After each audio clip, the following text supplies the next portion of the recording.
What's up, everyone? This is part two of today's Words on War. Um, so, as I was playing back the first part of the video, I received enlightenment, right? And the enlightenment I received was, what if every nation involved was trying to do what Turkey did, in that they were trying to be independent of their dependence on American owned companies for military defense, right? And it happened very suddenly, right?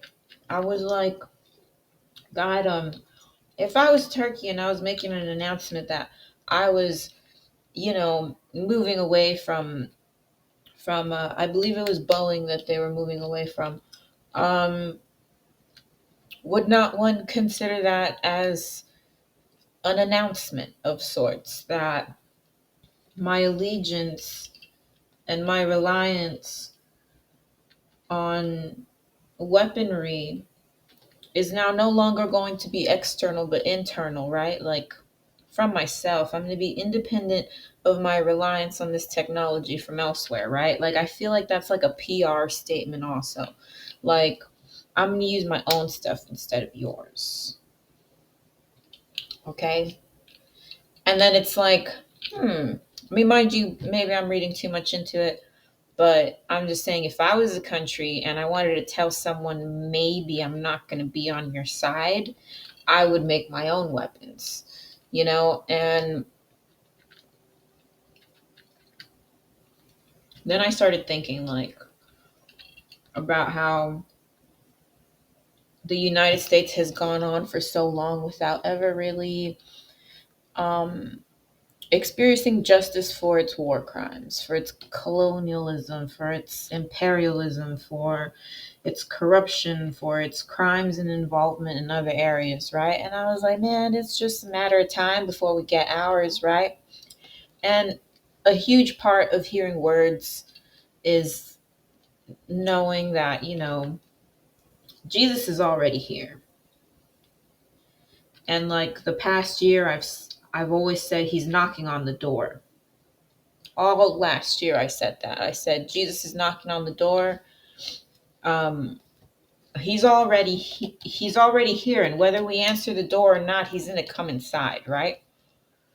He's gonna come inside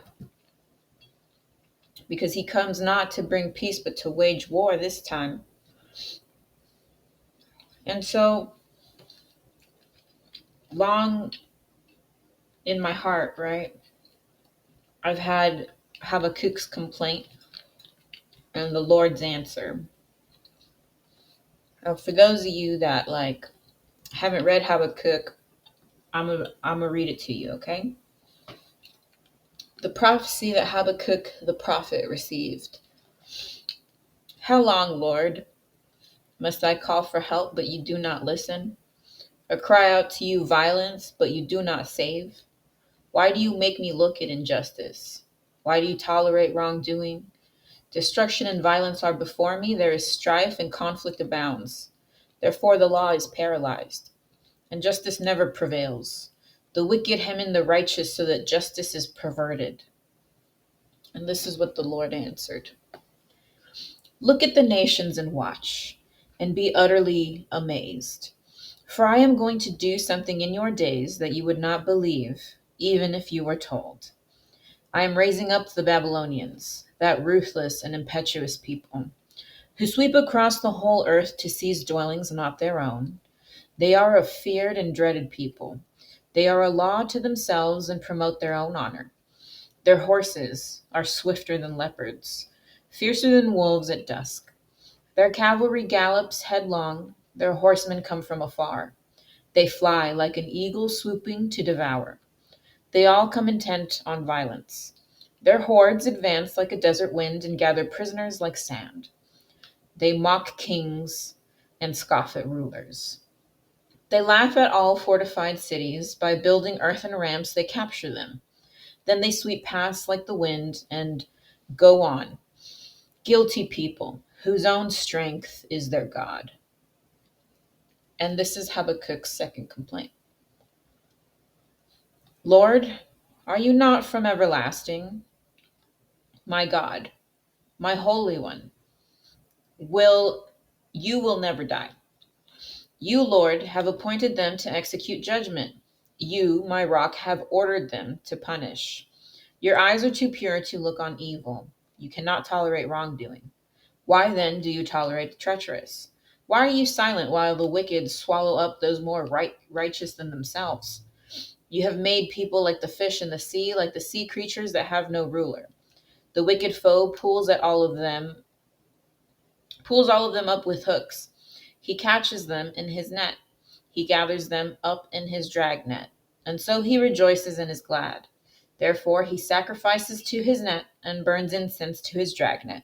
For by his net he lives in luxury and enjoys the choicest food. Is he to keep emptying his net, destroying nations without mercy?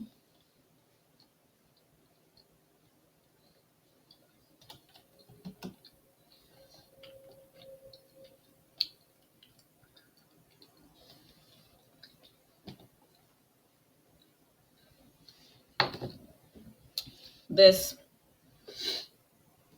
is Habakkuk 2.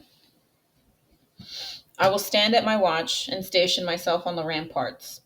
I will look to see what he will say to me and what answer I am to give to this complaint. This is the Lord's answer. Then the Lord replied, write down the revelation and make it plain on tablets so that a herald may run with it. For the revelation awaits an appointed time. It speaks of the end and will not prove false. Though it linger, wait for it. It will certainly come and will not delay. See, the enemy is puffed up. His desires are not upright. But the righteous person will live by his faithfulness. Indeed, wine betrays him. He is arrogant and never at rest. Because he is as greedy as the grave, and like death is never satisfied, he gathers to himself all the nations and takes captive all the peoples. Will not all of them taunt him with ridicule and scorn, saying, woe to him who piles up stolen goods and makes himself wealthy by extortion? How long must this go on? Will not your creditors suddenly arise? Will they not wake up and make you tremble? Then you will become their prey. Because you have plundered many nations, the peoples who are left will plunder you. For you have shed human blood. You have destroyed lands and cities and everyone in them. Woe to him who built his house by unjust gain, setting his nest on high to escape the clutches of ruin. You have plotted the ruin of many peoples, shaming your own house and forfeiting your life. The stones of the wall will cry out, and the beams of the woodwork will echo it. Woe to him who builds a city with bloodshed and establishes a town by injustice. Has not the Lord Almighty determined that the people's labor is only fuel for the fire, that the nations exhaust themselves for nothing? For the earth will be filled with the knowledge of the glory of the Lord as the waters cover the sea. Woe to him who gives drink to his neighbors, pouring it from the wineskin till they are drunk so that he can gaze on their naked bodies. You will be filled with shame instead of glory. Now it is your turn. Drink and let your nakedness be exposed. The cup from the Lord's right hand is coming round to you, and disgrace will cover your glory. The violence you have done to Lebanon will overwhelm you, and your destruction of animals will terrify you. For you have shed human blood, you have destroyed lands and cities, and everyone in them. Of what value is an idol carved by a craftsman, or an image that teaches lies? For the one who makes it trusts in his own creation, he makes idols that cannot speak. Woe to him who says to the wood, come to life, or to lifeless stone, wake up. Can it give guidance? It is covered with gold and silver, there is no breath in it. Then the Lord in his holy temple, let all the earth be silent before him. And this is Habakkuk 3. Habakkuk's prayer. A prayer of Habakkuk the prophet on Shigionoth. Lord, I have heard of your fame. I stand in awe of your deeds, Lord.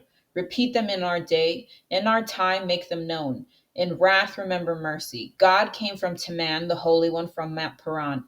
His glory covered the heavens, and his praise filled the earth. His splendor was like the sunrise. Rays flashed from his hand, where his power was hidden.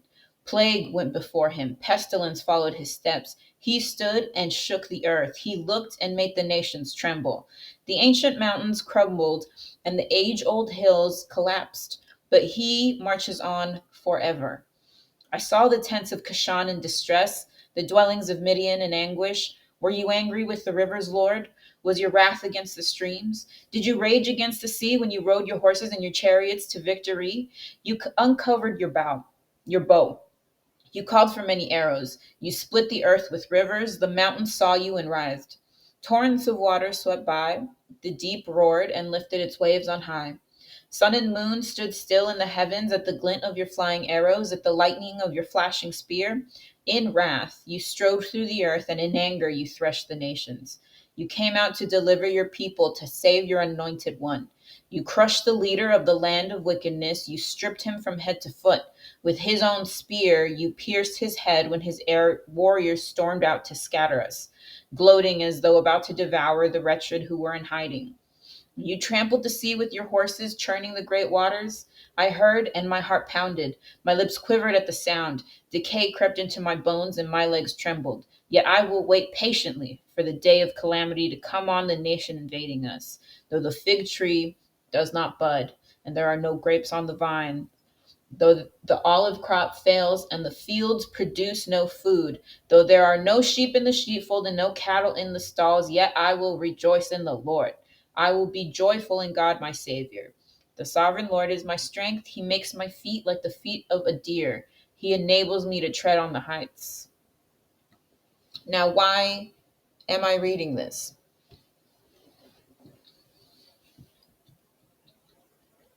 I received the enlightenment, right? That this was taking place now, right? And to me, when I read about prophecy that's to come, or, the words that the Lord uses for what is time times time and half a time, right? Is it not the now? Isn't it? It's now. And I feel, obviously, everyone's been saying that the world's going to end for 1,000,000 years, right? Everyone's been living in the last days for however long we've been around, right? But there's just something about everything that's going on lately that makes it feel like it was orchestrated. But on top of that, if it's orchestrated by the enemy, then I am led to believe that if it's not on God's time, then God will not allow it to happen. That being said, we also don't know if the time of this country's judgment is near, right? The dark princes, right, that govern this nation have gone so long with doing what they will around the world and exploiting it and benefiting from it that surely everyone knows who the enemy is, right? And to the enemies of America, right? I grant, or I file a petition. Just as these dark princes and principalities have attempted to subdue you beneath their feet, so they have done it here as well. And they've done it using psychological warfare, financial servitude. You don't know that you're trapped here until you get much older and you're like, oh, the system is definitely rigged to make me a slave, to make me funnel money into a system that I do not benefit from, right? And this is not like a sophomoric understanding of the reality, because I very much do agree, hey, there are people out there that study the right thing, make the money, whatever. But there are also a lot of people that aren't granted those resources and are the forgotten, right? And it's these people that have been time and time again exploited by the few.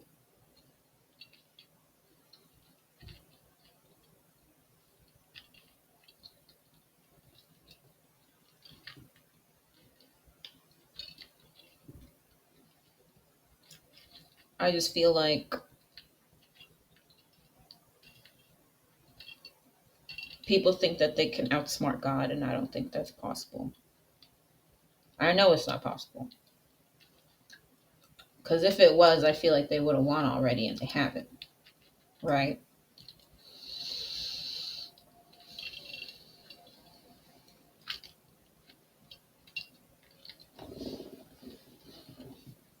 But I wanted to read this because there's this brother I follow, and he was talking about a word that he got, in which God used the words, "You have been weighed and found in wanting," right? And that is the same word that I received. And in the vision I had, I saw myself with a scroll, and I was telling all these powerful people that war would be upon them.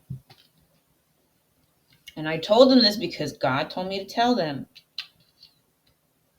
that they had a test and they didn't pass it. And he told me that he sent 3 before me and I was the last one. And he said they didn't listen and they were supposed to. And he said that they've taken beautiful things that he's given mankind and they've tarnished them with blasphemous things. And I mean, he's teaching me about that, and I'm going to go ahead and like make more videos about it, right? But, and it's weird because I'm not worried.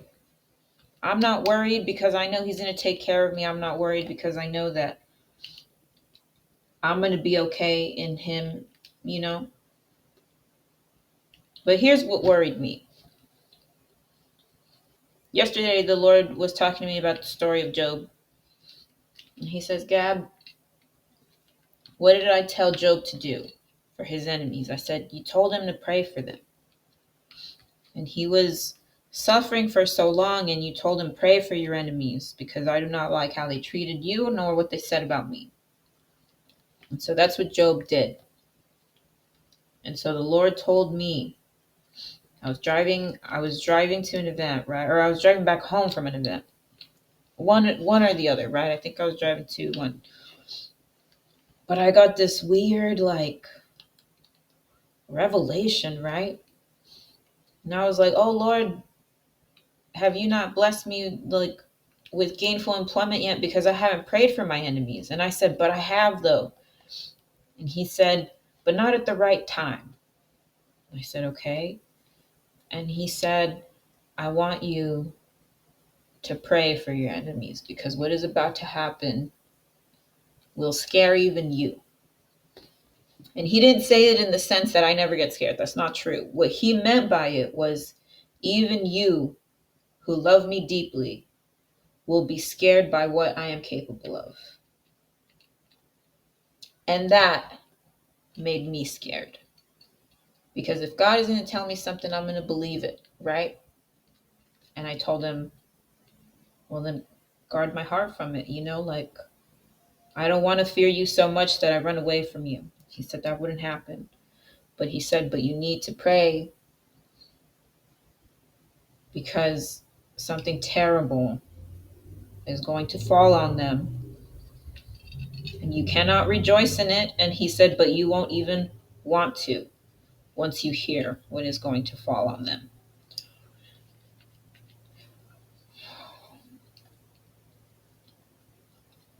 And that made me scared, right? That made me nervous. And also I felt like it was contradictory to like a few words that he had given in the past, right? Like he had given some words about, well, this is the enemy, this is the future, this is like what can happen, and yada yada. And so I was like, I don't understand the timeline. Like, Like the timelines with God are difficult to understand, right? Because like in that last video, I talked about how time is simultaneous, right? And so sometimes you get words and you think they're about to happen or you think they're happening right now, but it's actually another point in time. And sometimes it's the past, right? Like one time he like had me talking about an event that happened 20 years ago and I didn't know about it, and then I googled it and I was like, oh wow, you know. But it was like I didn't know if it was the future or the past or what. um so right now I don't know what the timeline is on it. I don't know what's going to come of it, because like some of these other people are talking about, oh yeah, this can be the mark of the beast and this is the AI technology and da da da. And I can see that, like the Lord has shown me an AI enemy, right? But he has also shown me um what is in something's nature to do does not make it inherently evil, right? And so the example he gave me was when AIs, when they're in like a very early beginning stage, they'll run tests or they'll do the task that they've been programmed to do, but they don't do it exactly within the parameters that we would consider ethical. And then in the deviation of the ethical parameters is when like crazy war crimes or things like that happen, right? So like I felt like what he was saying was the threat of AI may come from it doing a simple job that gets out of hand because the AI is still learning. Like it's something about it being like in it's something about the task being done and it's in the nature of what it is that makes something bad happen, but not that it started off with the aim of it being that, if that makes sense. And like to me, I don't see the mark of the beast as being like a chip or like whatever. I see the mark of the beast being like pledging loyalty to something, you know? Um and in not playing that loyalty, or in not pledging that loyalty, then it affects your ability to buy and sell, right? So that's how I guess my perspective differs from other people that like I have received very similar words to a lot of these individuals, right? And I started writing them the last year and a half or so, because I was like, hey, I'm going crazy or something. But then other people see the same things I see. And I was like trying to perform this little experiment. I'm like, okay, am I hearing from God? Am I just crazy? Am I mentally ill? Like what's going on, right? But also like I do believe the hand of the Lord is over my life. Like I've been through random stuff. I've been protected through dangerous situations. You know, I've been guided out of things that you know I don't feel I would have been guided out of had not God been with me. And time again, like I'll get frustrated and ask God about this or that, or why hasn't this happened, or why hasn't that happened? And He always has a story to guide me to, and I feel like He's telling me it's going to be all right. You're going to be good. I'm going to take care of you, right? And like in starting this YouTube channel, I started it because I have no money. You know, I have nothing. I'm being taken care of. I have a home, right? Like, thank God, you know, like I'm being taken care of.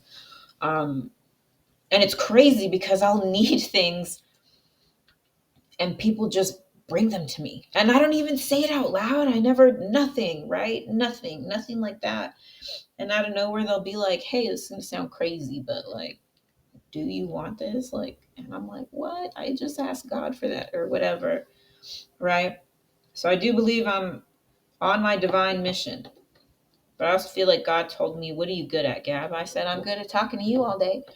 And He said, so then try to make money off of it. And it's weird because I've also asked Him stuff like, okay, how do I do this in such a way that this or that or da da da? And then randomly people will message me and be like, hey, I bought you this book, or I want to give you this or that or whatever. And I'm just like, what? Like, I'm getting everything I need. And he's the grand provider. And I want to spread that message. I want people to believe in God with childlike faith like they used to. And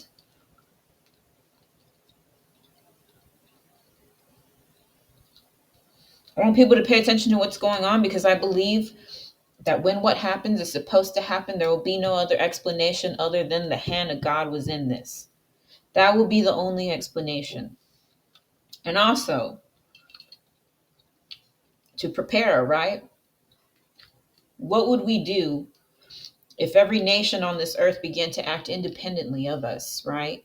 And started to move in their own ways? But guess what? They're all our enemies, right? And hey, we deserve that judgment, right? Because we, as being members of the most powerful nation on earth, we just sit by and let it happen. We just sit by and let bad people do bad things because we fear what will happen to our flesh, because we haven't overcome it, right? But that's what true Christianity is all about, right? It's about overcoming that.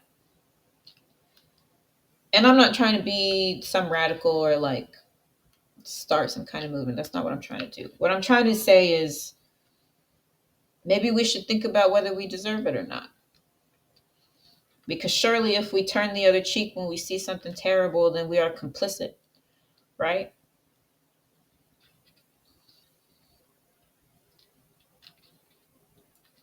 But this is a petition to the enemies to have mercy. Because just as you were exploited, so was I. And I believe that we have more in common than you think.